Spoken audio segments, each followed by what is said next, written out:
Bonsoir, bonsoir tout le monde. J'espère que vous allez bien.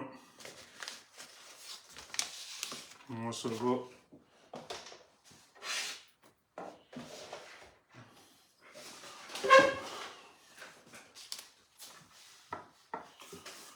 Ah, bonsoir, bonsoir, bonsoir. On essaie de partager, on essaie de partager. Exceptionnellement, on va pas parler du Cameroun aujourd'hui. Pas parce que le combat du Cameroun est fini, mais le combat du Cameroun continue. Mais il est très bien de s'approprier aussi, de lire les expériences des autres pays et de s'inspirer de ces expériences-là pour continuer le combat. D'ailleurs, ce que le Mali mène comme combat est un combat dont est concernée la majorité des pays africains. Et surtout pour nos pays qui ont une influence française, nous avons l'obligation de suivre avec beaucoup de détails l'évolution socio-politique, économique même de ces pays-là. Parce que le mal que nous avions n'est pas différent du mal qu'a la plupart de ces pays, parce qu'ils ont cette influence française. Donc, le Mali fait partie aussi de ces pays dont la France a une véritable influence, qui a toujours décidé les orientations politiques de ce pays, mais qui n'a jamais abouti à l'éclosion d'un État fort, d'un État indépendant, d'un État souverain. Et nous avons assisté à la sempiternelle question de désolation des populations qui étaient encadrées, qui étaient maintenues dans une sorte de paupérisation et qui ne pouvaient véritablement pas s'immerger et se dépasser et atteindre les objectifs qui s'étaient fixés. Et à la tête de leurs États, il y a eu succession des supplétifs, des personnalités, des personnes qui étaient toujours préparées, formatées à la solde de la politique française. Cette politique qui, non seulement est une politique assassine de nos valeurs, mais c'est une politique qui nous empêche d'émerger et de se renoncer. Et ce spectacle de désolation est entretenu non seulement par la France qui utilise son armée, l'armée française, sa diplomatie, mais qui bénéficie aussi de la complicité des nôtres, qui sont très engagés dans cet élan. Et cette complicité des nôtres fait en sorte que personne ne peut se détacher, même si certains, deux fois, veulent se démarquer ou bien veulent doter leur peuple d'une nouvelle politique. Vous avez l'épouvantail de la mort qui leur brandit, qui ne doivent pas s'écarter de la logique dans laquelle ils ont été imposés à la tête de leur État. Et ceci permet en sorte que nous vivons des crises chaque fois, parce que les élections en Afrique finalement ne sont pas des élections, c'est véritablement une escroquerie politique, un banditisme démocratique qui est organisé et encadré, et ils le savent très bien. Et on se demande pourquoi la France, qui se dit pays de valeurs de droits de l'homme, pays qui est très attaché à la démocratie, à certaines valeurs, jusqu'au jour d'aujourd'hui, après quand même plus de 60 ans de coopération, même en dehors de 60 ans, de coopération institutionnelle avec la France, les choses n'ont pas évolué, les choses n'ont pas changé. Nous sommes toujours à la sempiternelle question des crises, du contentieux électoral dans nos contrées.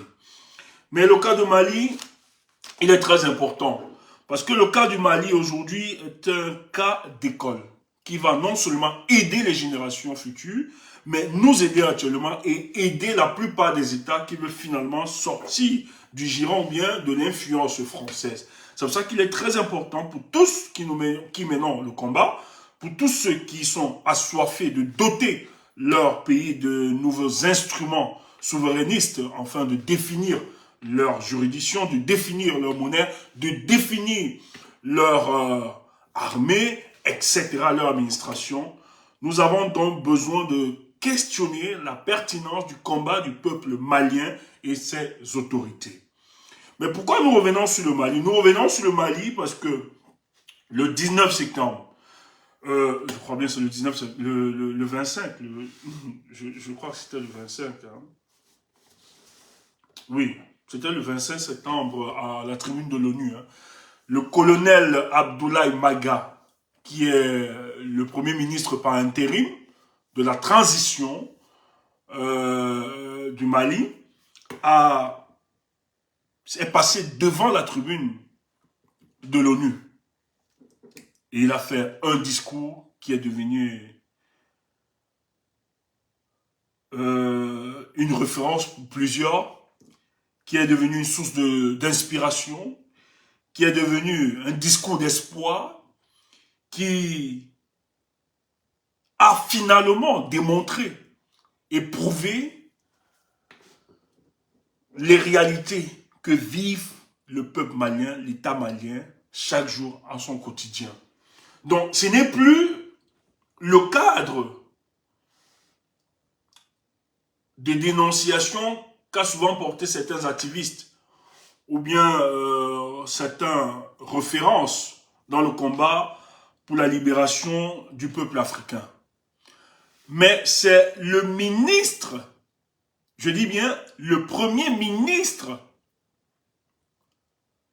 par intérim de la transition malienne, donc qui est doté d'une certaine valeur institutionnelle, qui a pris le micro, qui s'est exprimé devant la tribune de l'ONU et a dit des choses aussi vraies, dont la plupart nous sommes conscients, nous sommes au courant, dont nous savons, mais où beaucoup refutent cela. Mais par ses voies institutionnelles, il a démontré non seulement aux Africains, parce qu'il y a beaucoup d'Africains qui sont très sceptiques par rapport à la question que vivent nos États, mais il a non seulement démontré aux Africains, mais au monde entier, quelle est la complicité qui s'abat dans nos États afin de nous empêcher finalement d'atteindre notre indépendance complète. C'est très important.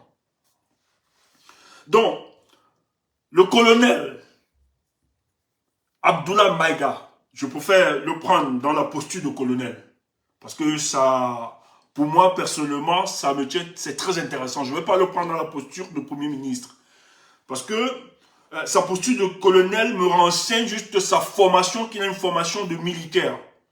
Et cette formation de militaire, vous allez le voir dans la prise de parole, c'est quelqu'un qui ne va pas balbutier, mais c'est quelqu'un qui est clair dans ses dires, qui a une certaine tonalité, qui a une certaine connaissance de la chose, mais qui l'exprime avec exactitude, sans jamais trembler. Et il est devant la communauté internationale en s'exprimant. Et je préfère prendre la posture de colonel parce que c'est quelqu'un qui a été formé comme militaire, qui a une formation de militaire. Et comme formation de militaire, c'est des gens qui sont préparés à la guerre.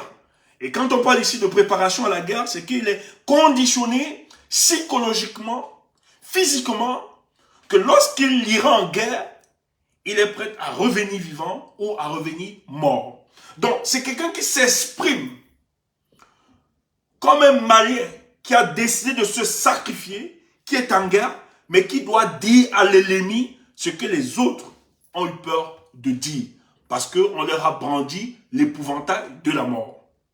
Parce que ce que le Premier ministre a fait, c'est ce que la plupart des pays africains, surtout de la zone francophone, devront faire.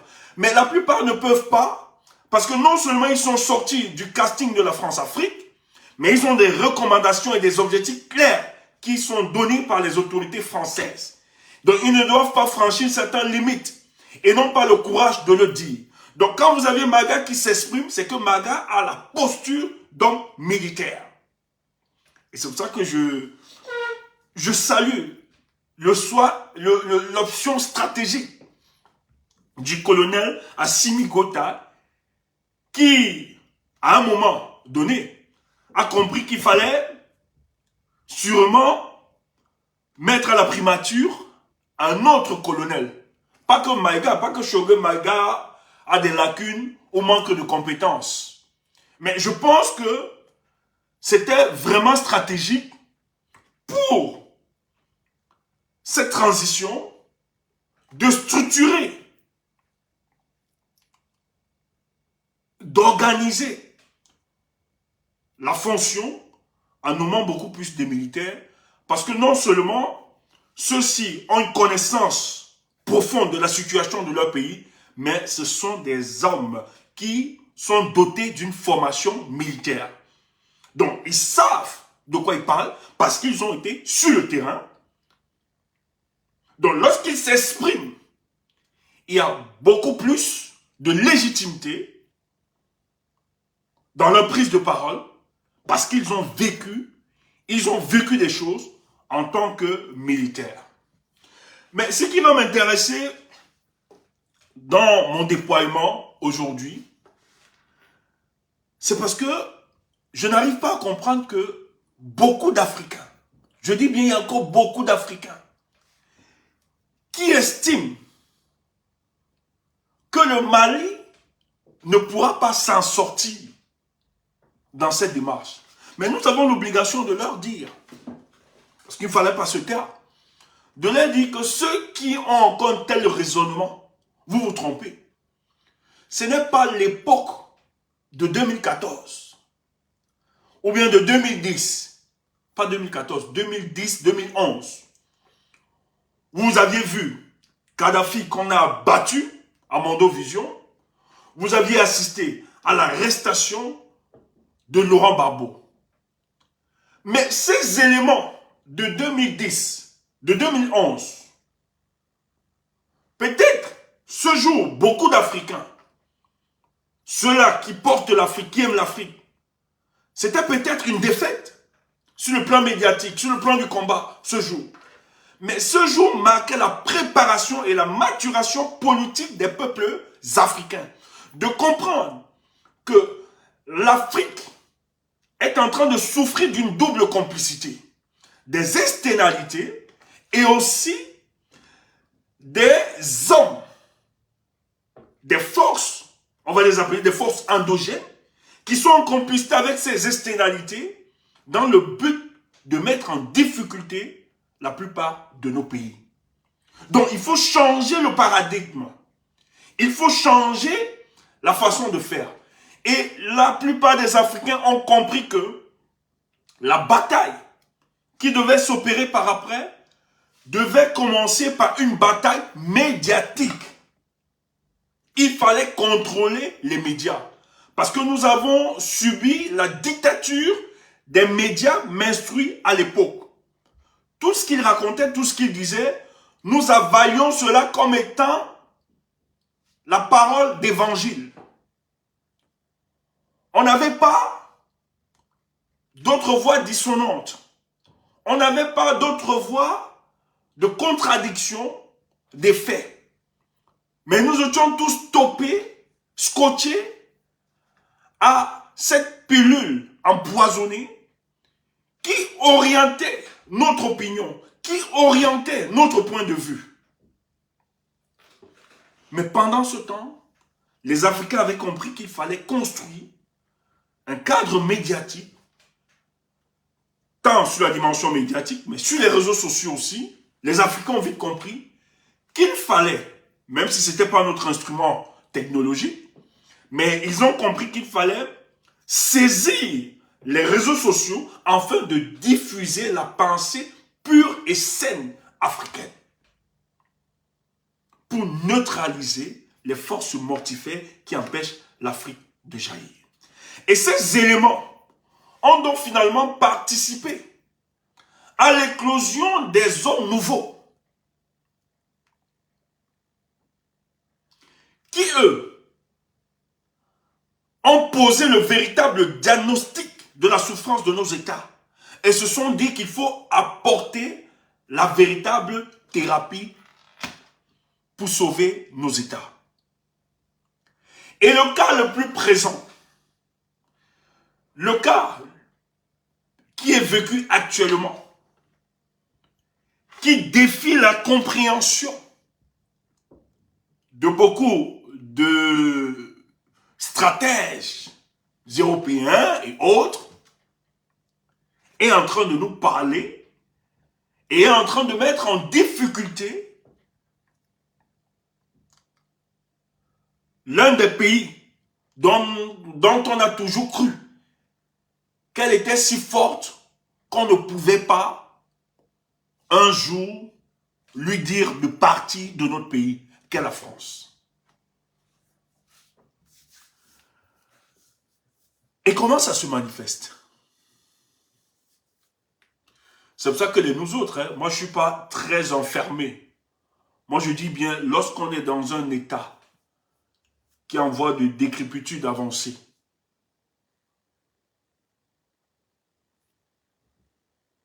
c'est la fin qui justifiera finalement les moyens. Au départ, les gens se sont précipités pour condamner les militaires. Lorsque les militaires décident par une révolte de renverser le système établi. Parce que le peuple malien était critique à l'endroit de l'immobilisme et de l'inertie de l'ancien président malien, le feu Ibeka, dont il ne gérait plus rien, dont on estimait qu'il était une girouette à la solde de la France, dont il a laissé le terrorisme évoluer dans le Sahel, dont il a laissé une partie de son territoire abandonné aux terroristes, dont on assistait à la fragilisation de l'État du Mali. Alors, vous avez donc des jeunes militaires braves, portés par le colonel Assimi Gota, qui, eux, ont été sur le champ des opérations et qui savent très bien, parce que j'ai des idiots qui viennent dire, parce que vous avez des imbéciles aujourd'hui qui veulent mettre en difficulté le colonel Assimi Gota en faisant croire que oui, ils étaient sur le terrain, pourquoi ils n'ont pas combattu. Mais laissez-moi vous dire, Assimi Gota n'était pas au centre des décisions stratégiques militaires. Donc même s'il pensait, même s'il disait qu'aujourd'hui, il faut que nous allions sur ce terrain, il faut que nous allions dans telle localité, débouter les terroristes, un coup de fil de la présidence annulait leur action. D'ailleurs, on a vu dans cette guerre, la vidéo aujourd'hui a peut-être disparu sur YouTube. Moi, on se rappelle, il y a une vidéo qui a circulé à l'époque où on avait attrapé les Français, les soldats français à Fara d'élite, où les Tchadiens sont allés combattre. Ils ont mis en difficulté des terroristes. Et dans le dernier retranchement des terroristes, les Tchadiens voulaient entrer, l'armée française a empêché aux soldats français d'entrer. Cette vidéo est dédiée, à l'époque, Idriss Déby avait dénoncé cela. Il a même d'ailleurs perdu ses soldats là-bas. Cette vidéo a disparu de YouTube, à la demande du Quai d'Orsay. Parce que on avait observé une bonne complicité de ces terroristes avec les autorités, l'armée française dans cette localité. Donc, dans cette configuration, les Assimi Gota ne pouvaient pas. Parce qu'ils étaient des exécutants. Même s'ils avaient toute la volonté de débouter, de mettre en état de nuire les terroristes. Mais si le pouvoir central stoppait leur action parce qu'ils avaient le pouvoir politique, les gars ne pouvaient rien. Donc c'est ces éléments qui ont justifié à ces jeunes patriotes de se dire, si nous aimons le Mali, et si nous voulons sauver les Maliens, et si nous voulons résoudre la question d'insécurité dans le Mali, il est donc fort probable d'avoir le contrôle politique. C'est très important.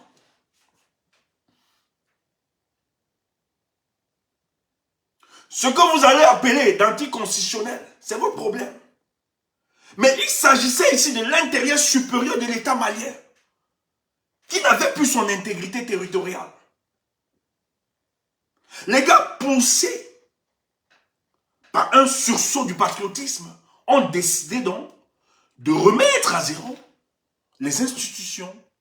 Et c'est comme ça que Assimi Gota décide donc d'accompagner la nouvelle révolution malienne qui va transformer le Mali dans tous les recoins de ce pays. Les gens étaient critiques. Mais la mission de ceux-ci, ils ont dit, pour que le Mali puisse décoller sur le plan social, politique, économique, il faut d'abord restaurer l'intégrité territoriale du Mali. Et quand ils le disent, ils posent un problème de sécurisation des frontières maliennes et du Mali. Voilà donc où ils sont salués.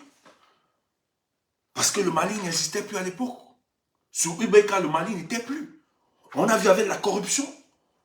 Voilà le fils d'Ibeka aujourd'hui qui doit répondre. Il est caché en Côte d'Ivoire par Ouattara qui doit répondre. La justice le réclame. Parce que c'est des gars qui ont dilapidé les biens, les deniers publics. Ils n'ont que pensé à eux. Ils n'ont jamais pensé au peuple malien. Ils ont utilisé le pouvoir pour s'enrichir. Ils n'ont jamais pensé au devenir du peuple malien.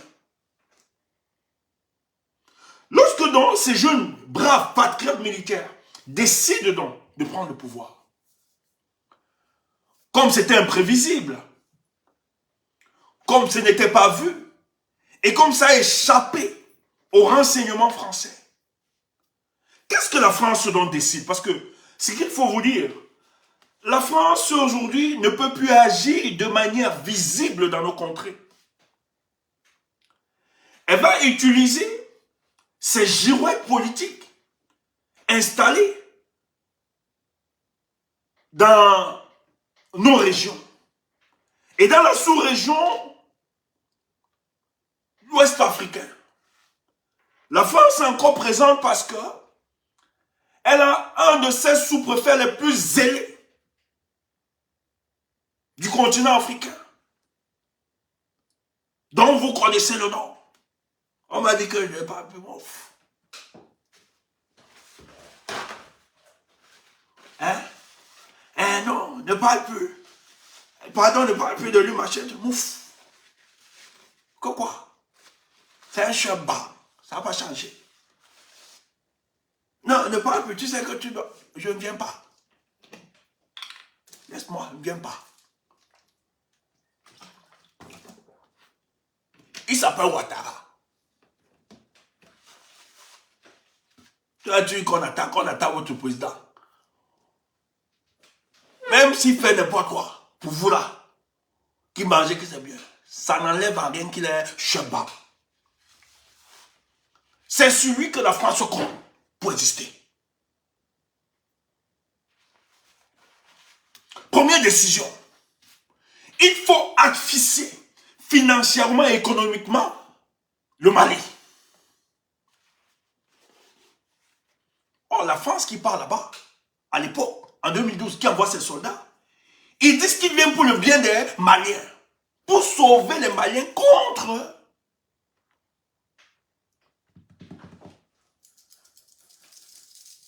les terroristes. Donc, ils aiment tellement le peuple malien, plus que le peuple français. Mais comment tu dis que tu peux aimer le peuple malien et que ce peuple que tu dis que tu aimes, lorsque ce peuple plébiscite les nouvelles autorités, toi tu décides d'afficher le peuple, parce que quand tu le fais, ce n'est pas pour les autorités. C'est afficher le peuple malien économiquement et financièrement. Donc tu empêches ce peuple de vivre alors que tu dis que tu es ce peuple plus que tout. Que tu es même prêt à donner ta vie. Banditisme. La France souffre. La France a des problèmes. Donne ta vie aux Français. Laisse-nous faire. Il n'y a que moi qui peux comprendre la souffrance de l'Africain, plus que toi. Donc c'est une indécence de ta part. C'est une indécence de ta part de dire que la vie de mes frères africains est précieuse, que jusqu'à ce que tu vas aller livrer tes enfants. Non, il faut d'abord que je m'exprime. Abateba disait, lorsque la chèvre est là, c'est une indélicatesse de bêler quand elle est là. Donc tu ne peux pas dire que tu aimes la vie, parce que les Maliens même ne se sont pas exprimés, il fallait laisser les Maliens.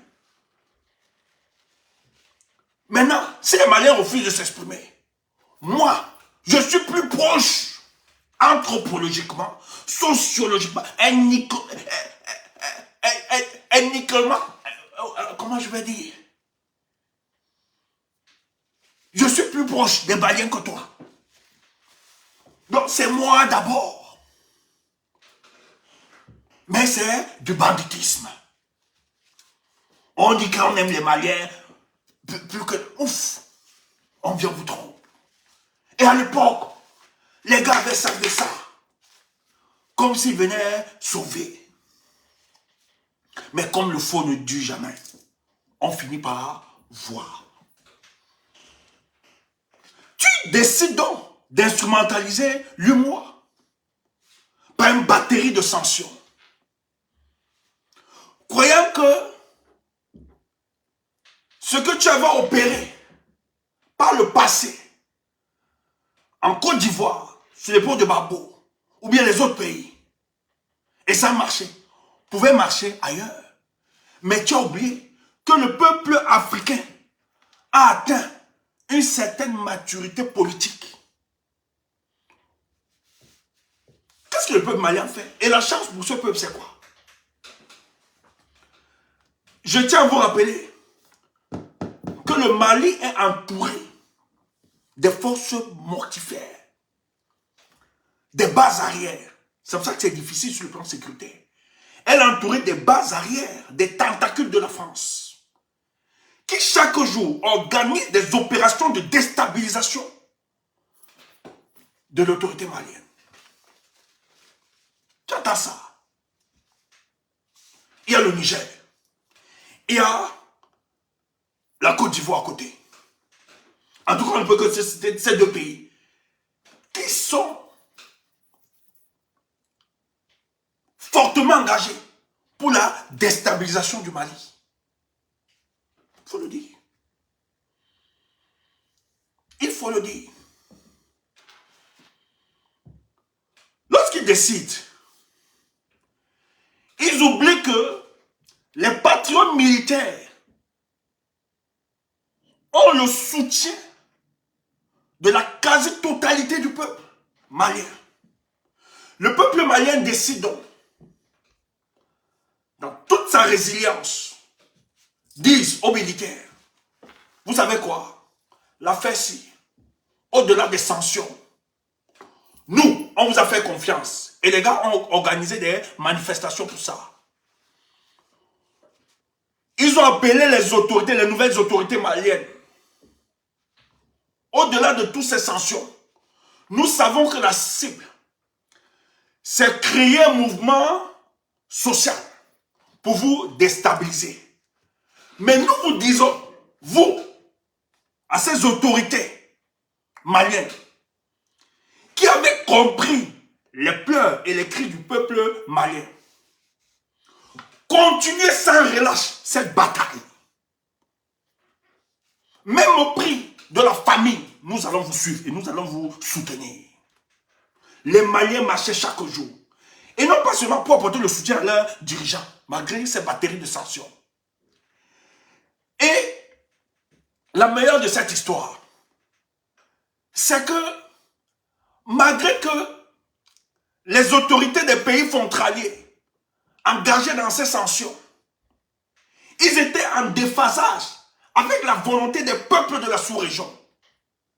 En Côte d'Ivoire, les Ivoiriens n'étaient pas d'accord de cette sanction contre le Mali. Au Niger, les peuples du Niger n'étaient pas d'accord. Au Burkina, un peu partout, n'étaient pas d'accord. Et qu'est-ce qui fait le marché? C'est les peuples. Il existe le marché parce que le peuple existe. S'il n'y a pas de peuple, il n'y a pas marché. Les gars ont dit, vos sanctions là, c'est dans vos bureaux, avec vos climatiseurs. Mais sur le terrain, en tant que peuple, nous n'allons pas cesser de commercer avec nos frères maliens. Et c'est pour ça que les Maliens sont restés dans ces résidents avec le soutien des peuples africains. Au-delà des peuples de la sous-région, la majorité des peuples africains, moi je ne suis pas de l'Afrique de l'Ouest, je suis de l'Afrique centrale.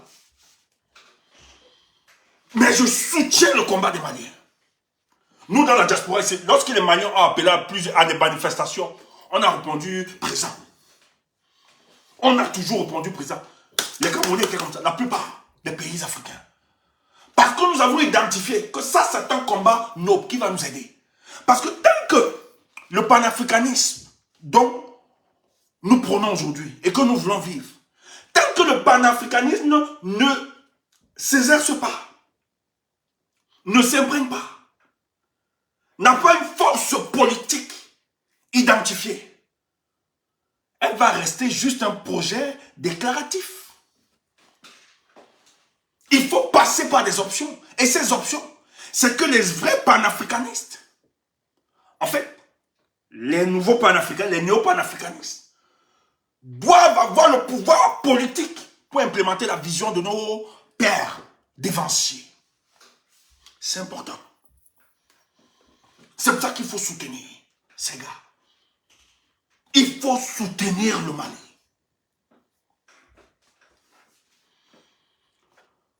Lorsqu'ils ont vu que ça ne marchait pas, ces batteries de sanctions, ils étaient obligés de faire rétropédalage. Et les gens avançaient. Et nous avions toujours dit, pour le combat actuel, pour la libération de nos peuples et de nos pays, puisque c'est une puissance qui nous maintient dans le statu quo, nous sommes donc obligés de profiter du contexte géopolitique international, c'est-à-dire de faire des alliances stratégiques avec des ensembles qui sont en déphasage avec la politique machiavélique de l'Occident. Que celui qui a les oreilles pour entendre. C'est important. Il ne faut pas te dire, il ne faut pas rester te dire, hein, non, c'est les mêmes gens, c'est la même couleur, c'est la même race. Hein, ils sont... Non, non. Même si c'est la même race, ce ne sont pas les mêmes approches. Et le monde d'aujourd'hui n'est plus un monde unipolaire. Il y a dislocation des blocs. Il y a émergence de plusieurs blocs.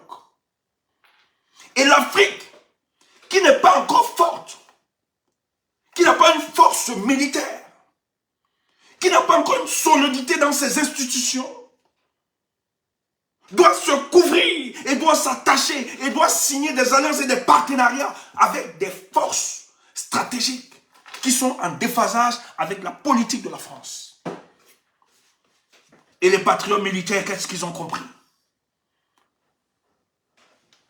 Et ça a été la faiblesse aussi de certains de nos pères qui ont commencé avant. Parce que les plus grands, l'erreur de Kadhafi et même de Gbagbo, aussi vrai qu'ils étaient des gens qui étaient en désaccord avec la politique française.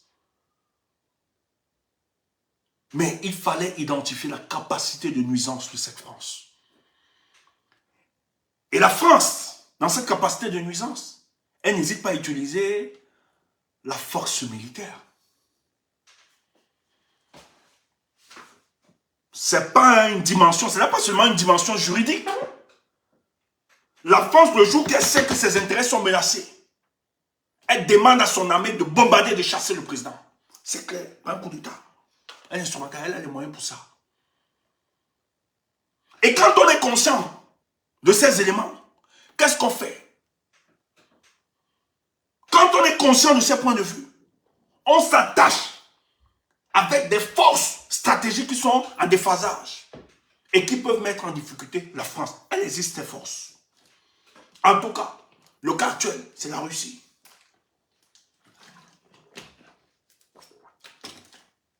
Parce que la même alliance, ce n'est pas une force. Elle n'a pas de la logistique. Et d'ailleurs, la France a tous les leviers pour bloquer le Mali, pour avoir l'armement, tout ça. Parce que L'ONU que vous voyez là, c'est que l'autre va appeler machin. C'est machin l'ONU. Il a raison. L'ONU, c'est pour les forts. On vous parle de Conseil des Nations. Le droit n'a pas de valeur là-bas. C'est la force. Et actuellement, la configuration de l'ONU donne la force au bloc de l'Occident de discuter, d'instrumentaliser l'ONU. C'est pour ça que Guterres, le secrétaire général, ne peut pas dire des choses qui vont aller à l'encontre des États-Unis ou bien de la France, ou bien du bloc occidental. Impossible. Et vous allez voir son virement tout à l'heure. Le Mali, sachant qu'elle n'est pas dotée du véritable logistique militaire, elle est obligée de signer ce partenariat. Donc toi, tu viens, tu dis imbécile, machin, tout, que ça. C'est faux. C'est faux. Et actuellement, dans la configuration actuelle, la Russie n'a pas besoin d'entacher son image sur le plan international parce qu'elle est trop critiquée. Si les exactions de sa coopération, elle est trop critiquée. Elle n'a pas besoin d'attacher parce qu'elle sait la capacité de nuisance de l'Occident. Et elle a besoin de ça pour redorer son image sur le plan international. Et pour instaurer son influence dans plusieurs contrées. Parce que les États-Unis, pourquoi ils sont forts? Ils ne sont pas forts parce qu'ils sont seulement les États-Unis. Ils se sont enfermés ou bien la France. Ils sont forts parce qu'ils ont réussi à valider le projet américain au-delà des frontières naturelles qui existent. Tu vois, tu étais petit, jeune bébé. Tu dis, ouais, moi aussi, tu t'habillais même comme un Américain. Nous, on mettait les baguilles. Tu vois ça? Nous qui avons vécu, nous qui avons connu là, l'époque, on mettait les baguilles. Si on n'avait pas une basket fille là, on ne baignait pas. On n'était pas chaud. On mettait les baguilles. On mettait les bagues. On dansait comme les Cisco. Waka waka, tcha, tcha, tcha, tonton, tonton, tonton. Oui, c'était ça. Annie des gueules, ouais, c'était ça. Pourquoi? Parce que les États-Unis avaient une soft power. Nous, on voulait seulement devenir américains. Et je ne suis pas seul, beaucoup. Mais combien? On se connaît. Et d'autres encore. Tu vois, les pays anglophones, la plupart. I want to go to America. Nous, les francophones, I want to go to Paris. Je veux partir à Paris. Tu vois l'influence. C'est que les pères fondateurs de ces contrées n'ont pas seulement pensé ces contrées dans les frontières naturelles de leur pays. C'est aller au-delà des frontières. C'est que les États-Unis devaient être à travers les frontières naturelles qui s'imposaient à elles. Voilà la conception et la pensée. Et la Russie a compris que si elle veut aussi être une force, elle veut exister comme puissance, il faut qu'elle s'extériorise. Elle doit s'importer ailleurs. S'exporter, pardon. C'est important. Donc, dans cette configuration, où la Russie aussi veut étendre son influence, elle cherche des alliés stratégiques qui vont lui permettre de donner notre compréhension, notre vision de la Russie, qui a été longtemps criminalisée par l'Occident. Et dans cette position, c'est pour ça que les pays africains qui veulent se libérer, qui veulent se défaire de l'influence française, doivent profiter de la situation géopolitique internationale actuelle. Nous évoluons dans un contexte géopolitique où aujourd'hui, la neutralité ne va qu'être une sanction par rapport à certains pays. Il faut que les positions doivent être claires. Les positions doivent être claires. Il faut choisir son camp. Parce que ce qui se passe actuellement, les conflits qui existent, vont définir et déterminer la position de la plupart des États. Il y aura un bouleversement universel des positions, des idéologies, des visions dans le monde. Et ça se passe maintenant, ce choix. Et la survie du Mali, actuellement, dépendra de la survie de la Russie. C'est important. Parce que la Russie est le premier partenaire stratégique du Mali. C'est la Russie qui a compensé de manière logistique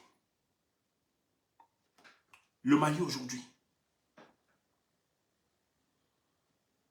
Quand la France décide de couper le pont, de partir d'abandonner, c'est que la France est sûre que les Maliens vont se courber et supplier qu'ils reviennent. C'est qu'ils savaient que les Maliens ne pouvaient pas tenir. Et parce que ces mêmes Français devaient donner de l'armement aux terroristes, de mettre en difficulté le pouvoir central. Mais ils se sont trompés. Non seulement la Russie, par son partenariat avec le Mali, mais a doté le Mali d'une logistique de high-tech. Pas des vieilleries, hein. D'une véritable logistique. On leur a doté d'une véritable logistique. On va voir le témoignage des terroristes là-bas. Les terroristes, on les bombarde chaque jour. Comme des rats. Ils ne comprennent plus rien. Tu attends ça.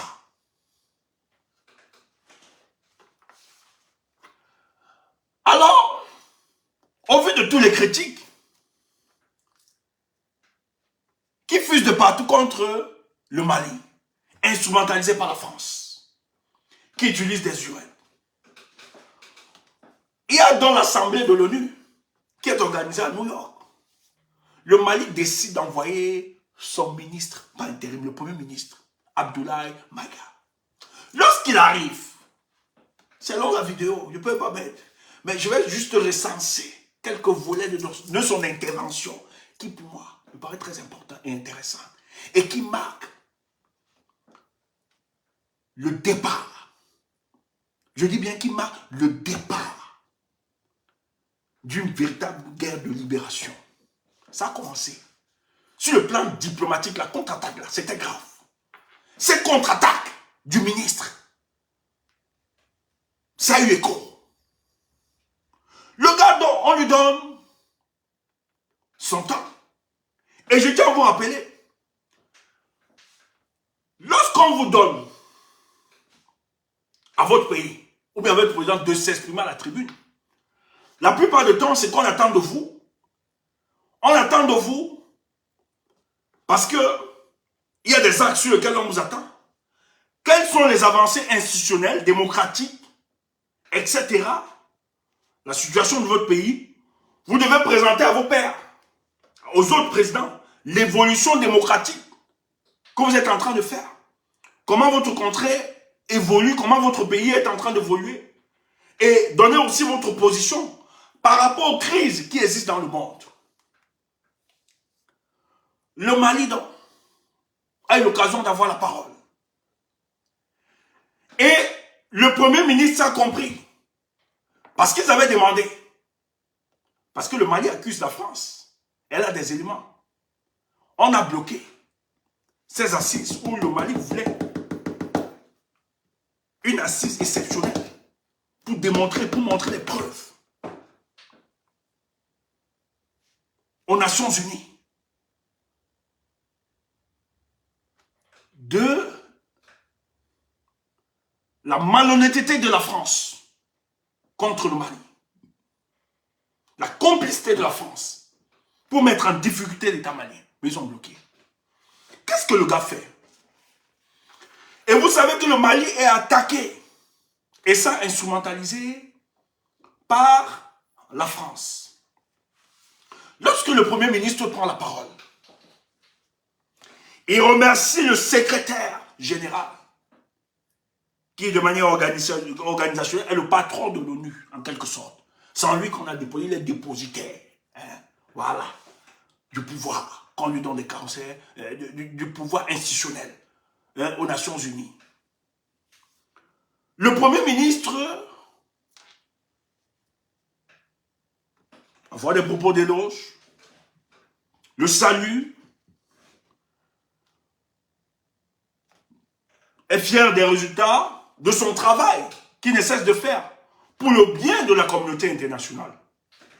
Mais il chute.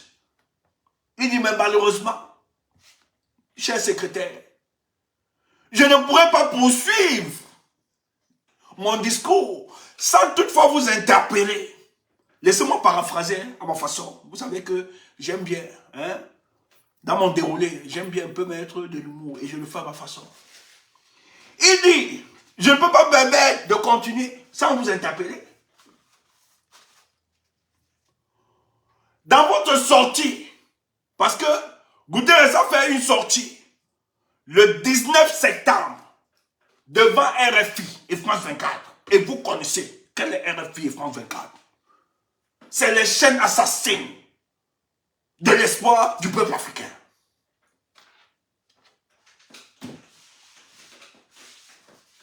Devant ces chaînes, il dit quoi? Que dis donc, les 46 soldats ivoiriens arrêtés ne sont pas des mercenaires. Ah! Alors que le porte-parole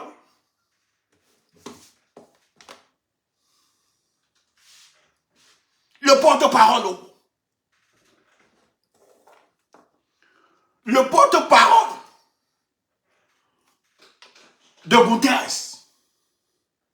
lorsque la Côte d'Ivoire, on a arrêté les soldats là, les Ivoiriens ont dénié, les Ivoiriens disaient que, les autorités ivoiriennes, pardon, disaient que non, c'était une mission qui était détachée pour le cas de la MONUSMA.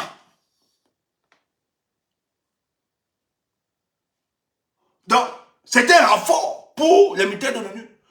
Le porte-parole de Guterres sort pour démentir. Il dit que non.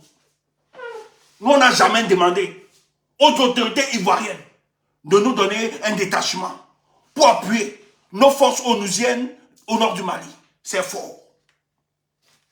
Le titre, ça fait Farhan, le porte-parole de Guterres. Il est le porte-parole. Donc il a la crédibilité. Il parle au nom de son boss. Il a nié ça. Il dit que les soldats là, nous on ne les connaît pas. L'ONU ne les connaît pas. Et il ajoute, il dit, d'ailleurs,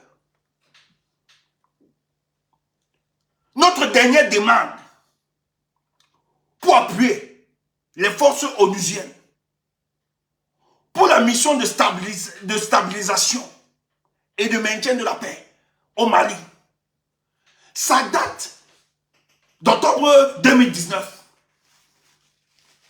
Donc depuis là, nous on n'a pas demandé. En 2022, sûrement on n'a pas demandé. Donc la dernière date où nous on a demandé aux autorités ivoiriennes d'apporter un soutien, un appui donc à la MONUSMA, c'est en 2019. Donc nous on ne les connaît pas. Tu entends ça? Regarde le banditisme qui s'abat dans nos contrées. Guterres vient devant médias. Le 19, il fait une chose, il déclare, il dit non, ce ne sont pas des mercenaires. Qu'est-ce que le Premier ministre malien dit? Il dit à Guterres que mais toi dans ton pays là, à Lisbonne, parce que l'ONU n'est pas pays, il cite, il dit dans ton pays là, dont la capitale c'est Lisbonne au Portugal, tu peux admettre que les gens débarquent dans ton pays, dont ils ont dissimulé leur identité, tu les laisses entrer comme ça. On retourne dans les passeports, maçons, électriciens, techniciens de surface, machin. Toi, tu peux laisser ça dans ton pays? Non. Non, monsieur le premier secrétaire. Comment veux-tu nous dire que ce ne sont pas des mercenaires? Alors que ces gars ont sciemment dissimulé leur identité. On ne savait pas qu'ils étaient des militaires. Et j'ai appris, j'ai lu certains petits esprits Dit que oui, quand on identifie que c'est pas, quand on identifie que oui, si ils ont été identifiés, que ce n'était pas ça leur identité, c'est qu'on fait, on doit renvoyer directement dans leur pays. Mais c'est bête. En quoi donc sert la police d'enquête? Il faut enquêter. Il faut ouvrir une enquête judiciaire. Et savoir qui sont-ils, s'ils ont dissimulé, quel était le projet? Pourquoi ils ont dissimulé leur identité? Toi, tu dis, non, il fallait... Tu es malade. C'est une histoire d'état. Donc les autorités maliennes sont en droit. Ce qu'ils sont en train de faire, c'est normal. C'est ce que tout pays aurait fait. On vous arrête, on vous met dedans. On ouvre une enquête judiciaire. Pour comprendre les motivations de votre venue. Et qu'est-ce qui vous a amené de dissimuler votre identité? Et c'est ce qu'ils sont en train de faire. Et dans la poursuite de la vérité, la recherche de la vérité, il en ressort que ce sont des mercenaires qui venaient déstabiliser le pouvoir malien. Et ça, ils avaient l'onction de Ouattara. Et il s'agit pas. Et ils ne sont pas tous les Ivoiriens. Hein. C'est le mercenariat international. On te dit là qui allait gagner, les libérer. Un mercenariat international. Et vous voulez empêcher ce pays de continuer son enquête. Vous dites que ce ne sont pas des... Il a dit, toi à Lisbonne, tu peux mettre ça. Des individus qui dissimulent leur identité, tu peux mettre ça. Monsieur le secrétaire, il lui dit, c'est un problème qui concerne deux pays et dont les juridictions, dont la juridiction de mon pays est en train de s'en charger. Nous sommes un pays souverain. Donc cette déclaration péremptoire ne peut pas influencer le travail de notre justice pour faire éclater la vérité. Et la vérité, c'est que ce sont des mercenaires. Maintenant, qu'est-ce que Ouattara est en train de faire? Il a suscité la CEDEAO. Pour que la CEDEAO puisse trouver une solution. Vous savez que la CEDEAO a une réunion à New York. Parce que c'est une question qui met en difficulté sur le plan politique Ouattara. Même si certains sont corrompus, sont taiseux, mais la plupart de l'opinion critique le comportement du gouvernement. Que comment Ouattara peut utiliser les méthodes de 2011 pour aller déstabiliser un pays frère, pour satisfaire les déshydratats de la France. C'est pas croyable. En ce 21e siècle, il y a des Africains qui doivent être exclus, bannis de notre espace. Parce que nous le disons toujours, et nous n'allons cesser de le dire. La France est la France pas en fonction de sa force. Mais la France est France parce qu'elle bénéficie de la complicité engagée des nôtres. Donc aussi vrai qu'on fustige la France, on doit aussi fustiger les nôtres. C'est pour ça que nous on fustige les Paul-Biya. Paul-Biya, c'est un complice de la France. Si Paul-Biya, un seul instant, n'était pas un ami de la France, il ne serait pas au pouvoir au jour d'aujourd'hui. C'est parce qu'il a une odeur de sainteté avec la France que son pouvoir est garanti. Et Paul-Biya l'a compris. Si la France aimait les Camerounais, aimait le peuple camerounais, elle sait les leviers sur lesquels il faut appuyer. Il faut appuyer. Elle a vite appuyé sur l'humour pour qu'on sanctionne les autorités maliennes. Pourquoi ne pas appuyer la CEMAC? Parce que Paul-Biya vote les élections au Cameroun. Paul-Biya fait de la répression à huis clos. La France peut instrumentaliser, toucher ces leviers-là, pas instrumentaliser, toucher, appuyer sur ces leviers. Et on met en difficulté la plupart des voyous qui sont en Afrique centrale. Mais puisque ce sont des gens qui servent leur intérêt, qui ne bousculent pas leur intérêt, qui ne titillent pas leur intérêt, ils sont donc dans une conspiration du silence. Mais sachant que le lendemain va être difficile par la plupart de ces dictateurs, la France veut se positionner en équilibriste, veut nous faire croire qu'elle ne soutient pas, alors que de manière officieuse, elle tient notre discours en garantissant la survivance politique de Paul Biya. C'est pour ça qu'il faut combattre.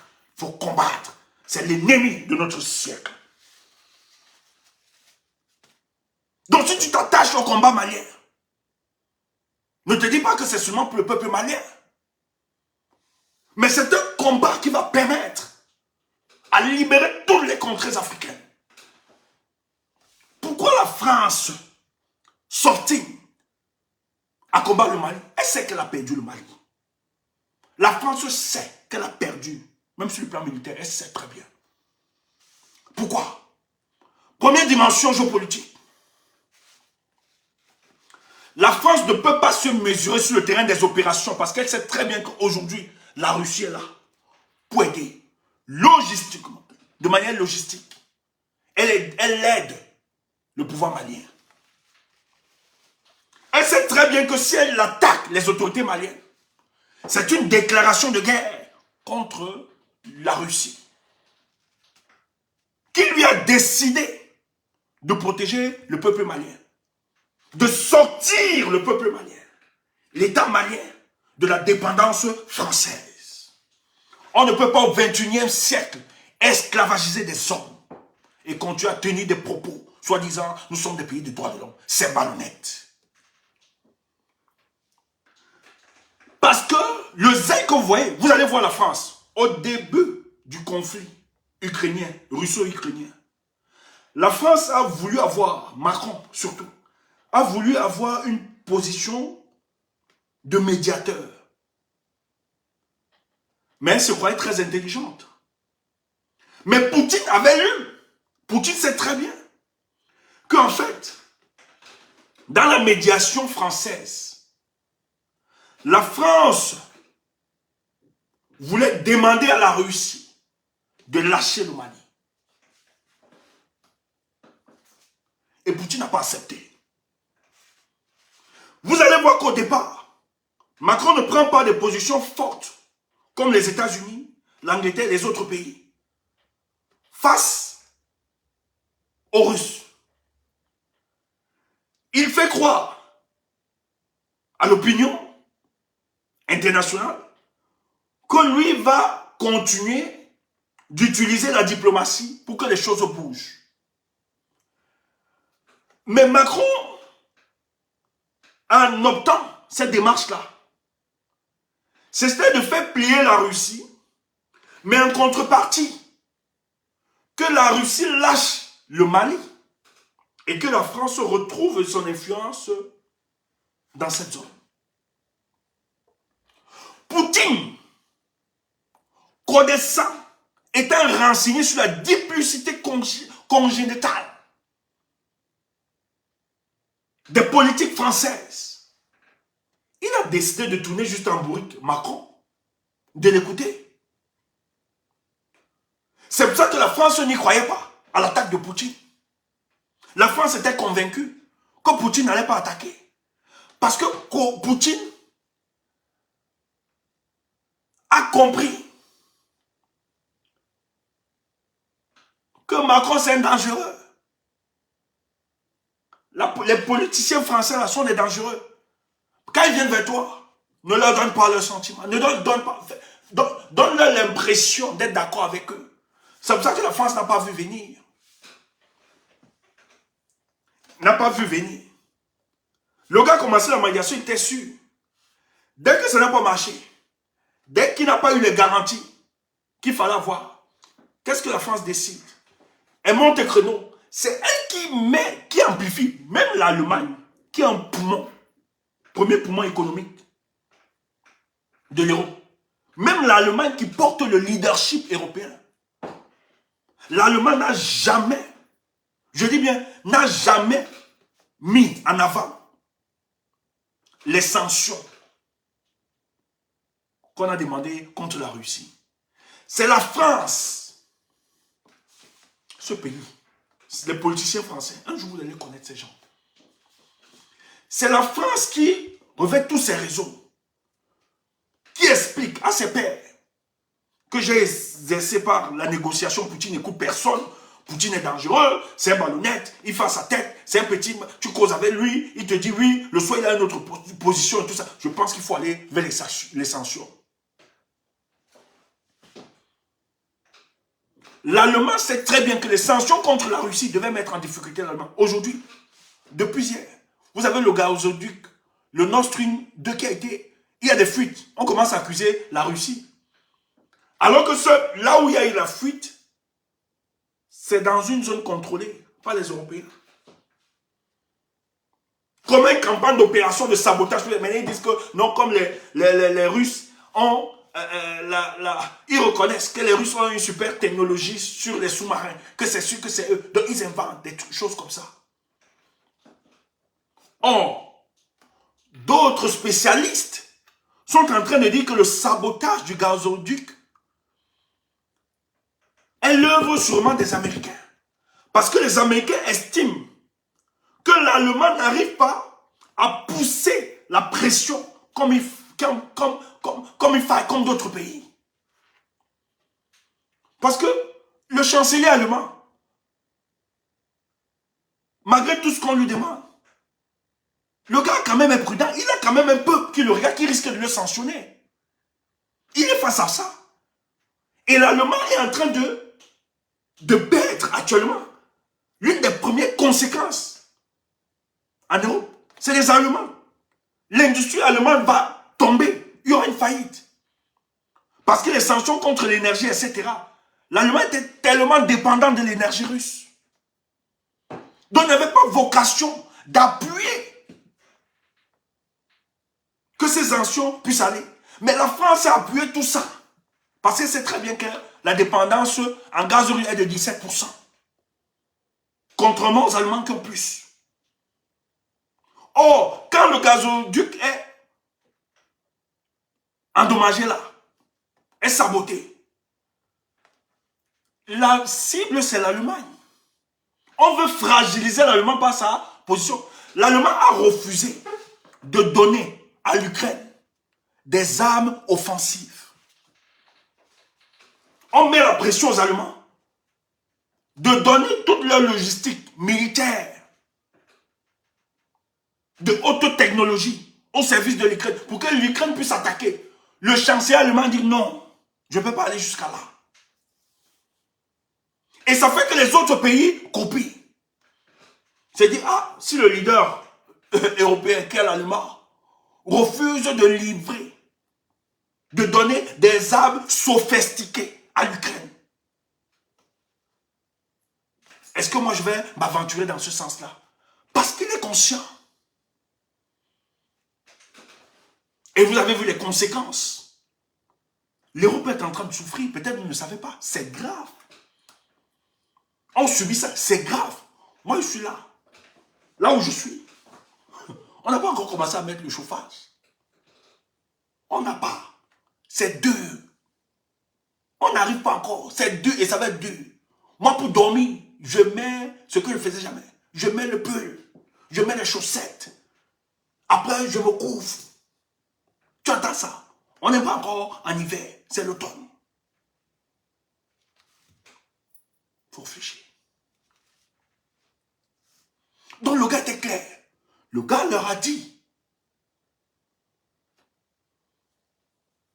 Il a dit à Guterres, le ministre malien, lui dit, dans l'histoire des mercenaires, là, tais-toi. Tu ne connais pas. Tu ne connais pas. Et tout le monde aujourd'hui, vous êtes convaincus que le porte-parole qui lui disait qu'il ne reconnaissait pas ces mercenaires, qui n'étaient pas. Et Guterres vient dire que ce ne sont pas des mercenaires. On ne sait sur quel élément le secrétaire général de l'ONU se base pour déclarer que ce ne sont pas des mercenaires. Vous pouvez donc comprendre que c'est la pression de la France. Parce que leur histoire là, c'est la France. C'est le bloc occidental qui contrôle l'ONU. Guterres ne peut rien dire. Et la preuve en est que, allez voir, l'une des sorties de Poutine, j'ai écouté cette sortie. Poutine n'a jamais été critique envers Guterres. Quand j'ai écouté, parce que nous, en tant qu'analyste politique, nous ne sommes pas seulement suspendus à certaines déclarations d'hommes politiques au premier degré, mais il y a les dessous qu'il faut analyser, il faut comprendre la posture.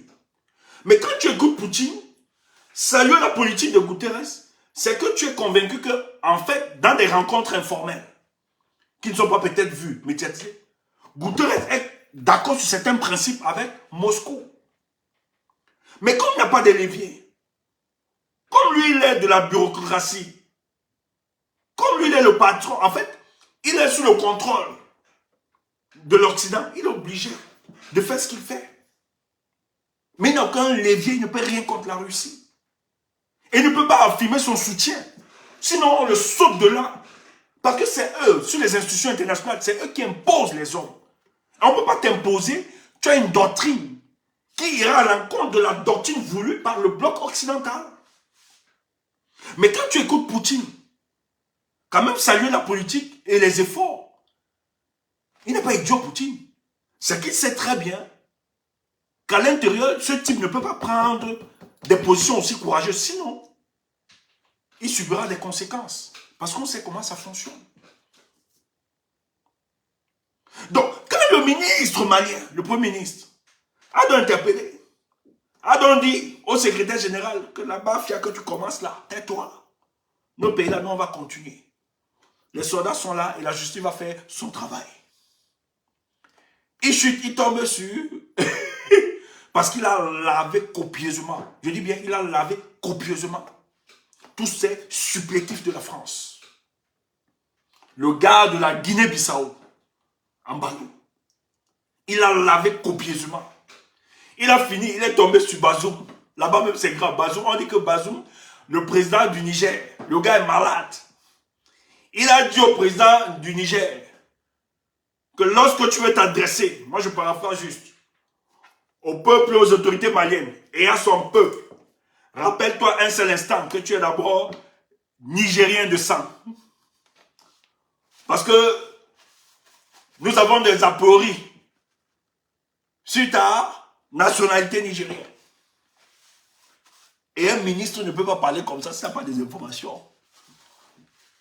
Et c'est grave. Il a dit cash.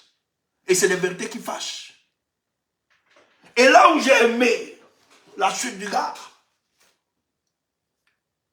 il prend la parole sur un des chefs-bam du continent africain.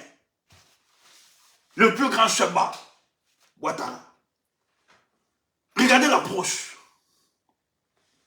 Regardez l'approche.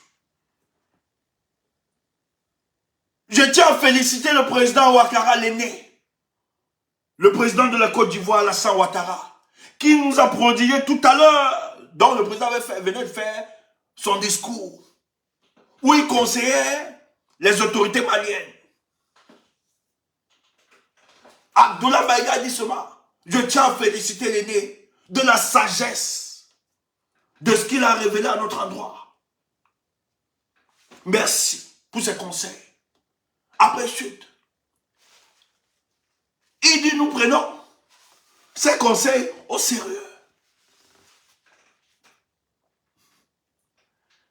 Mais il rappelle à Ouattara, toi qui veux donc conseiller les autorités maliennes, comment se fait-il que chez toi, et la politique c'est quelque chose d'extraordinaire, c'est chaud. C'est pour ça que, franchement, les Maliens doivent être aux aguets.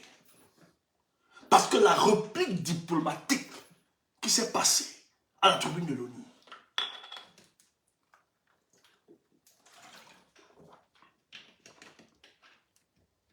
ça va être de taille.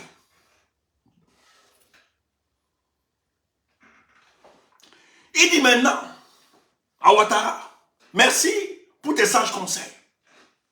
Maintenant, dans ces sages conseils, nous les autorités maliennes, nous allons bloquer la voie au troisième mandat. Le troisième mandat. Le troisième mandat. Tiens, regarde la suite. Il dit merci à Ouattara.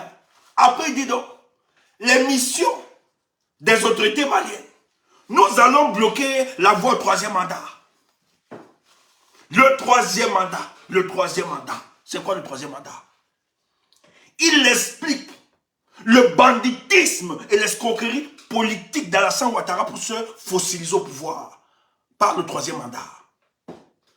Les autorités, le Premier ministre rappelle donc les réformes institutionnelles que nous allons appeler au Mali. C'est que nous allons barrer la voie au troisième mandat. Nous allons veiller de ça.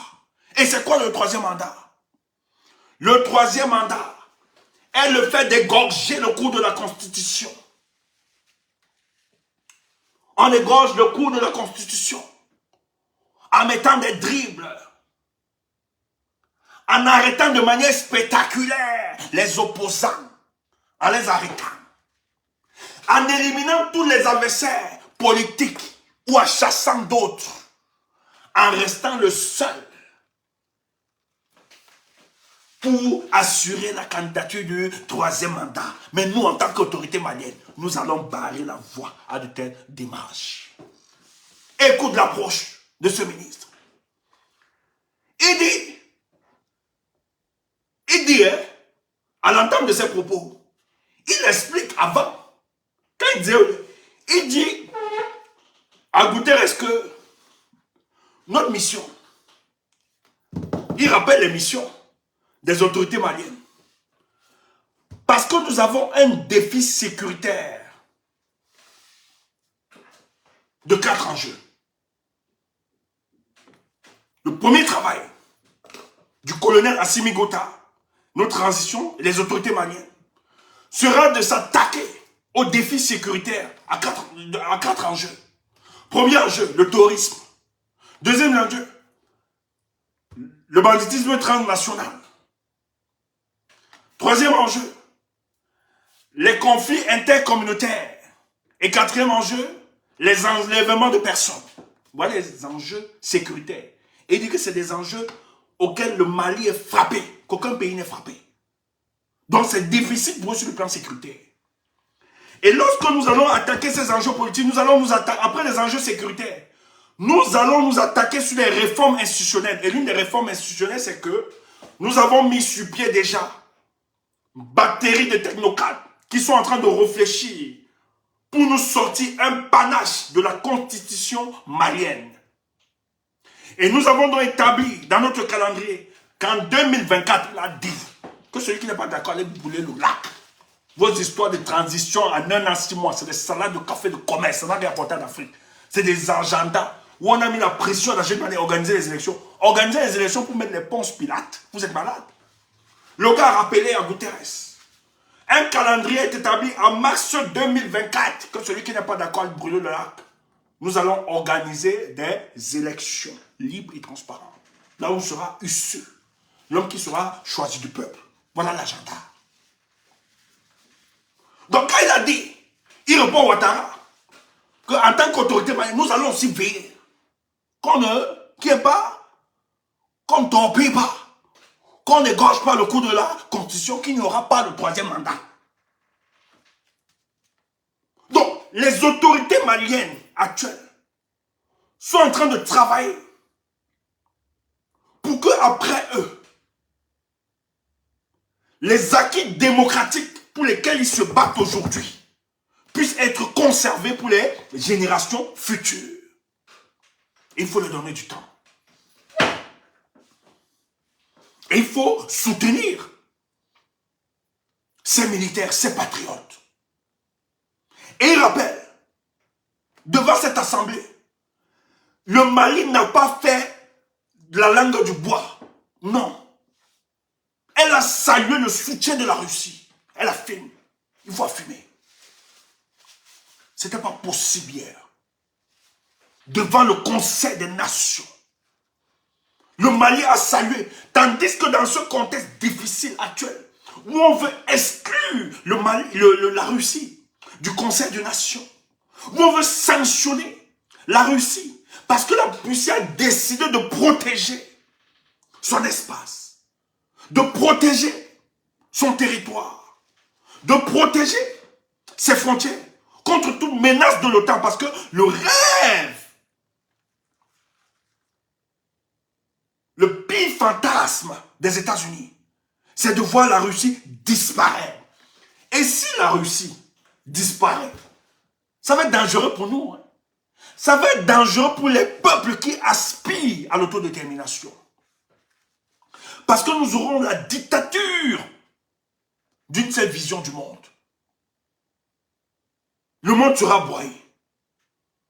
Et ceux qui savent interpréter la conception même de l'existence de l'univers. L'univers tient en fonction du fait qu'il existe un équilibre. S'il n'y avait pas l'équilibre, l'univers ne serait pas en train d'exister. Donc il faut une balance qui doit soutenir l'équilibre. Et si nous acceptons la disparition de la Russie, nous acceptons l'élimination et la disparition de l'espèce humaine sur la terre des vivants. Ça, il faut être clair. Parce que la politique occidentale est une politique contre les valeurs humaines. Il faut être clair. Et le Mali a soutenu, tandis que les autres pays font la langue de bois. Le Mali ne considère pas la Russie comme une force qui a agressé l'Ukraine. Contrairement à ce que Macron veut faire croire à plusieurs Africains, nous ne sommes pas dupes. Cessez d'imbéciliser et de bêtiser les Africains. Nous savons quels sont ceux qui jouent pour nous et ceux qui jouent contre nous. Cessez de croire que les Africains sont des enfants. Cessez de croire que les Africains n'ont pas la capacité d'analyse, de réflexion. Il faut cesser. Ce n'est pas à vous de fabriquer l'opinion africaine. Nous sommes capables de déceler le bon et le mauvais. Nous avons cette capacité. Et il a affirmé le soutien de la Russie. Et non seulement affirmé le soutien de la Russie, mais il a lancé l'appel en disant: le Mali ne s'exclut pas au Conseil des Nations. Il sait très bien qu'un pays ne peut pas évoluer en autarcie. Il le sait, il est réaliste. Il dit: j'invite les autres nations, les autres pays à coopérer avec le Mali, mais en respectant la souveraineté du Mali. C'est important. Donc il dit, toi la France, si tu veux revenir, respecte qu'au Mali qu'il y a des hommes qui existent. Il y a des hommes fiers d'eux. Respecte la souveraineté. Et quand on parle de la souveraineté d'un pays, c'est la capacité à ce pays. C'est la capacité à ce pays de choisir de manière libre toutes les options politiques qui sont ouvertes à elle. Si le Mali décide aujourd'hui, moi, on collabore plus avec la Russie, c'est son droit le plus absolu. C'est la souveraineté. Aujourd'hui, donc, le Mali a donc décidé, moi, aujourd'hui, je collabore avec la Russie. La France doit accepter que le Mali, en tant qu'État souverain, a le droit de décider avec qui elle doit coopérer. Si le Mali décide, Baka dehors, parce que certains pays souverains, tu pars, tu ne peux pas pleurer. Quand on a perdu 50 soldats, 59 soldats, tu ne peux pas pleurer. On ne fait pas ça. Ne peux pas pleurer partout. Et le Premier ministre t'a rappelé cela. Laisse cette histoire, cette escroquerie politique a fait croire que 59 soldats sont morts. Ils ne sont pas seulement 59. D'ailleurs, nous-mêmes, lorsqu'on commémore les morts par rapport à cette guerre au Sahel, on pense à ces soldats. Mais ils ne sont pas seulement les 59. Il y a plusieurs autres nationalités. Ne brandis pas tout le temps que 59. Le Tchad a perdu combien? Tu sais combien le Tchad a perdu d'abord? Donc laisse-nous cette escroquerie. Et d'ailleurs, nous on t'avait déjà dit de partir depuis. Je me rappelle dans une réunion organisée du G5 Sahel. Déby avait pris la parole. Quand Déby était encore lucide et intéressant à l'époque. Le feu Déby. Même comme son fils veut nous faire des choses bizarres. Déby dit que je suis un peu choqué de savoir que les Français viennent se déplacer et venir mourir ici. Que va-t-on expliquer aux familles des soldats qui tombent? Nous, tout ce qu'on vous demande, donnez-nous de la logistique et des moyens. Nous allons neutraliser cela. Pour le moment, les Africains sont formés. Et nous avons la maîtrise du terrain. Il ne sert à rien d'envoyer vos soldats venir mourir quand vos soldats sont encore là. Donc tu comprends que c'est le banditisme. La seule rhétorique et le narratif que la France utilise maintenant, oh, ils ne sont pas reconnaissants. On a perdu 59. Qui t'a demandé d'envoyer tes 59 là-bas? Tu t'es pas obligé. Tu t'es pas obligé. Tu t'en plains pourquoi? C'est la guerre. Tu as décidé de sacrifier tes 59 enfants. Oh, ces gars-là ne sont plus. Ils disent que depuis que tu es là, rien n'avance. Mais pas, tu ne pars pas. Tu fais le chantage. Pourquoi? Mais il dit malheur à tous les forces mortifères. Le ministre a dit, tous tapés, on vous a l'œil, on vous connaît. Le gars n'a pas manqué de cracher. Ouattara, on t'a vu. Bazoum, on te voit. Ambalo, on vous voit tous. On sait tout ce que vous instrumentalisez pour déstabiliser le Mali chaque jour. Mais il sort en disant, merci au peuple malien et merci aux Africains. Donc, chaque fois que nous décidons de sortir, apportons notre soutien en tant qu'Africains au peuple malien. Parce que ce peuple est dans la résilience totale. C'était jamais vu. C'est extraordinaire cette histoire. Parce que la France, pour déstabiliser les États, a souvent utilisé, instrumentalisé les populations, retourné les populations contre leurs autorités. Mais on a vu que l'obstination de la France à vouloir déstabiliser le Mali, lorsqu'elle a décidé d'instrumentaliser les institutions de la sous-région comme l'UMOA, la CEDEAO, etc. pour déstabiliser le Mali, le peuple malien est entré en résilience. Ils ont décidé de ne pas abandonner les autorités. Ils ont dit, même dans la famine, même dans le manquement, nous allons soutenir nos autorités. Parce que cela joue pour nous, pour le peuple. Et aujourd'hui, Dieu se sait quelle est la cote de popularité qu'ils ont. Même si les gens veulent dire que c'est du populisme, en tout cas, le populisme vient du fait que le peuple nous soutient. C'est tout. Si le peuple te soutient et qu'on appelle ça populisme, il n'y a pas de souci. C'est que tu as su adapter au-delà. Et le choix de ces militaires est très important. Parce qu'en fait, les militaires ne sont pas ceux qui s'attardent sur la réflexion. Mais c'est des gens qui associent à la réflexion l'action. Donc ils parlent, ils concrétisent leur désir. Et c'est pour ça que ça devient très important. Et je soutiens ces militaires patriotes. Parce qu'ils ont vu un État fier. Et il a rappelé que les manœuvres, ce que la France instrumentalise, les organisations non gouvernementales, les associations sous-régionales, etc., le narratif selon lequel ce n'est pas un pays de droits de l'homme, on écrase les gens, il a rappelé, il a dit, il a interpellé l'histoire, il leur a dit, en 1233, mon pays était déjà doté d'un code, d'une déclaration universelle des droits de l'homme, qui était portée par le père fondateur, Soundiata Keïta. Parce que c'est là-bas où les droits de l'homme commencent. Il y avait une déclaration des droits de l'homme là-bas. Il dit que c'est notre ancêtre, Soundiata Keïta, qui lance les déclarations de droits de l'homme à l'époque.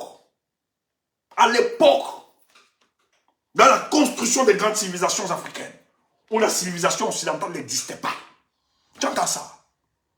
Il dit à cette époque, il savait déjà que la vie humaine, elle est chère.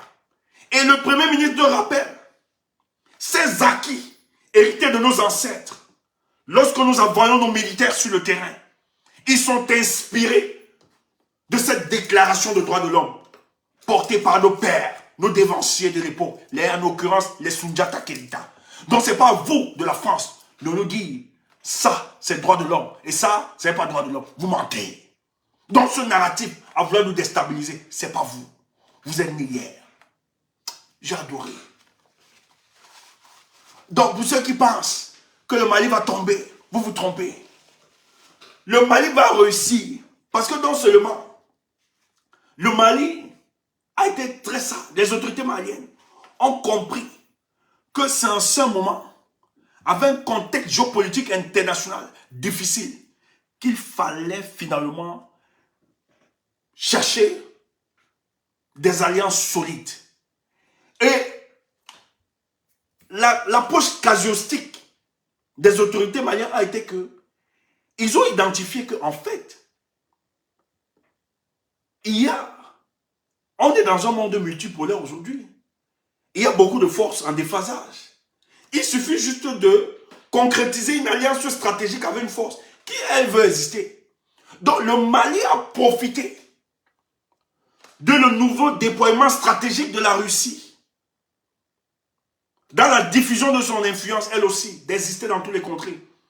Parce qu'en fait, les conflits ne se gèrent plus sur les terrains des grandes puissances. Les conflits sont déportés dans d'autres espaces géographiques. Et c'est là-bas où ça détermine l'assise militaire de certaines puissances. Et lorsque le Mali a identifié ça, elle a diagnostiqué, elle a compris quel était son problème. Son problème, c'était la France. Pour se défaire de la France, il fallait donc bâtir une alliance stratégique importante avec une force qui est en déphasage avec la vision de la France. Elle a compris que c'était la Russie. Elle s'est attachée derrière la Russie avec toutes les garanties qu'ils peuvent avoir comme partenariat. C'est normal dans tout partenariat. Et la Russie, dans sa quête de redéployer sa stratégie, sa diplomatie, sa vision et son influence dans d'autres contrées. Parce que tiens à rappeler que la Russie, ce n'est pas une histoire d'aujourd'hui. Les Modibo Keïta l'avaient fait par le passé. C'est des gens qui étaient en odeur de sainteté, avec le discours émancipateur du bloc communiste, du bloc de l'Ouest, c'est qu'on appelait le bloc de l'Est. Donc vous aviez des pères fondateurs du Mali qui étaient déjà séduits par ce discours. Donc la junte militaire a juste réactualisé cela. Et aujourd'hui, par la connaissance et la vision, ils ont compris qu'il fallait vite. Et le comportement de la France envers la Russie aujourd'hui ne découle pas seulement d'une volonté de la France de voir la Russie être effacée. C'est qu'elle sait très bien que si la Russie perd, c'est pour ça que la France demande aux Français. Macron, lorsqu'il demande aux Français, lorsque Macron demande aux Français beaucoup de résilience dans la guerre contre la Russie, de supporter, alors qu'ils savent que le choix des sanctions, parce que la Russie, ce n'est pas elle qui a décidé de couper. Ce n'est pas la Russie. On a amené la Russie à ça. On veut essouffler la Russie économiquement. Or, ils savent très bien qu'ils vont faire souffrir les peuples qui foncièrement ne comprennent même rien de la guerre. Parce que cette guerre qu'on veut nous imposer, dont on veut internationaliser, n'avait qu'une seule solution. C'était de dire à Zelensky que ton rapprochement avec l'OTAN, c'est pas normal. Tu risques de mettre, ce sont des accords. C'est la limite à ne pas franchir. Et les Ukrainiens sont critiques envers Zelensky. Parce que c'est le pas qu'il ne fallait pas franchir. Lorsqu'on décide de franchir un pas, il faut être conséquent. Le gars, lui, ne veut pas voir l'OTAN à la porte de ses frontières. Parce qu'il sait. Le fantasme nourri par les États-Unis, c'est de voir la Russie disparaître. Donc, Zelensky, pour protéger même les Russes, les autres pays l'ont fait. Il y a beaucoup de pays baltes qui ont décidé de ne jamais prendre position, d'être dans une position de neutralité par le passé, pour éviter un conflit avec la Russie. Parce que, anthropologiquement, ce sont des peuples frères. Géographiquement, c'était la Russie, l'Ukraine. Elle a raison. Mais c'était disloqué par l'OTAN dans les années 1990 et 90. Donc aujourd'hui, le Mali a compris que pour se détacher de la politique assassine française, il fallait s'accrocher. Et voilà, c'est en train de payer. Et elle va réussir. Pourquoi? Contrairement à ce que les gens vous racontent, les soldats, vous avez vu que il y a eu un référendum d'annexion des 4 territoires de l'Ukraine. Les États-Unis ont menacé, tout le monde a menacé. Le référendum s'est fait et les scores étaient extraordinaires. Donetsk, Lugansk, Kherson, tous se sont rattachés à la Russie. Poutine contrôle cet espace. Il contrôle. Et il va déployer tout son arsenal militaire et même dissuasif dans ces contrées. Ça lui appartient maintenant, allez dire. Et personne ne va lever le doigt. Parce qu'ils savent. Parce qu'ils savent. Ils vont raconter tout ça, mais tous ont peur. Ils savent qu'ils ne peuvent pas franchir. Le gars a maintenant contrôlé toutes ces régions. Il a annexé. Allez dire. Et où il est là? Malgré les instrumentalisations, on fait raconter dans les médias que les Russes ne veulent pas machin truc. Même si ce n'était pas Poutine, aucun président russe, pour la survie de la Russie, ne pouvait pas rester tranquille sans faire la guerre. On veut faire passer Poutine d'idiot, comme si c'est... Tous les stratèges te diront que Poutine avait raison d'aller vers cette guerre. Sinon, on les miettait. Donc, où elle est là, elle a besoin de faire ça pour survivre. Si Poutine restait, n'agissait pas, elle assistait à l'émiettement. Vous croyez que la Russie où elle est là, dans elle est assise, elle est fière de faire les guerres partout. C'est une folie pour elle, mais non, elle sait les conséquences. Elle sait très bien les conséquences. Mais Poutine le fait parce qu'il sait très bien que s'il laisse s'égare, ça va être l'émiettement de la Russie. Et il ne peut pas reproduire les erreurs de Gorbatchev de l'époque. Jamais il ne peut pas. C'est pour ça qu'on le déteste. Donc toi qui passes sur les médias mainstream là, réunir à côté, c'est les salades de café de commerce. C'est les salades de café. Il va tenir.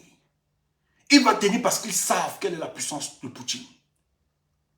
Tandis qu'on est en train de censurer, Poutine est en train de créer des alternatives sur le monopole du dollar dans le monde. Tu entends ça? Et beaucoup de pays sont d'accord. Ils sont en train de déployer d'autres stratégies pour échapper à l'hégémonie de l'Occident dans le monde.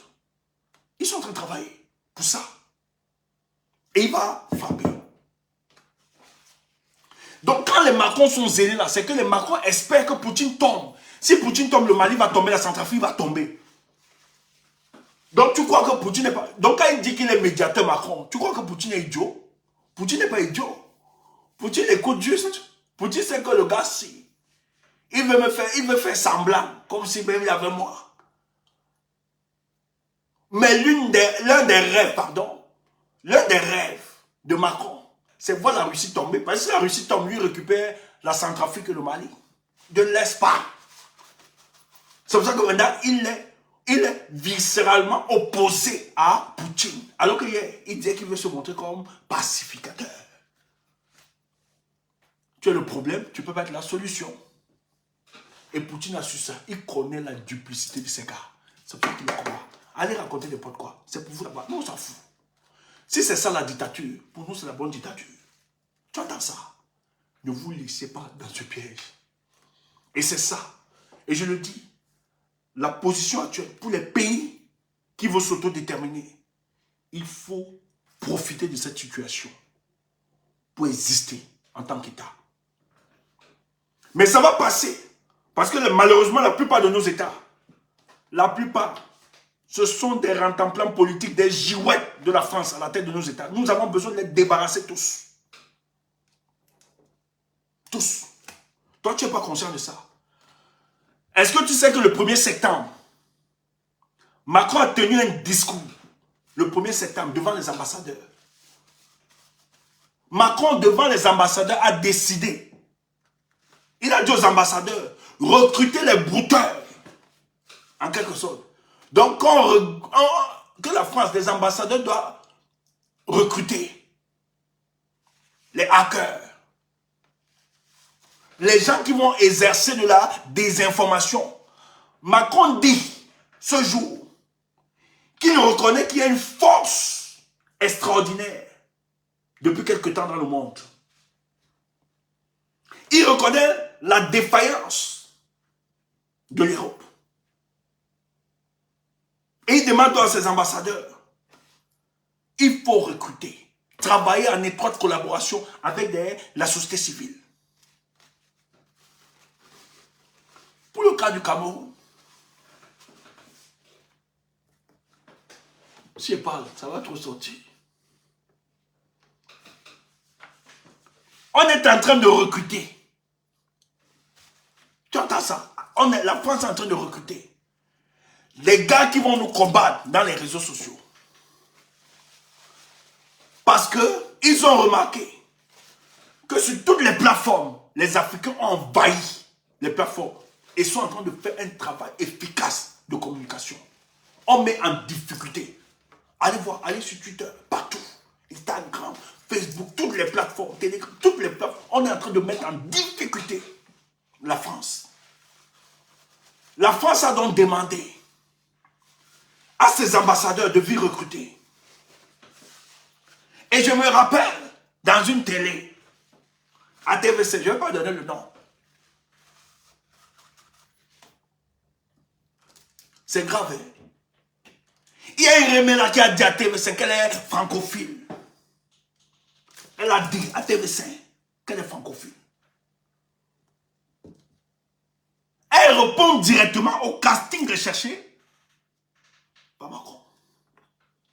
Donc dans ce combat, chers frères, il faut être conscient qu'il y a des Africains qui vont nous combattre, qui seront dangereux sur notre chemin.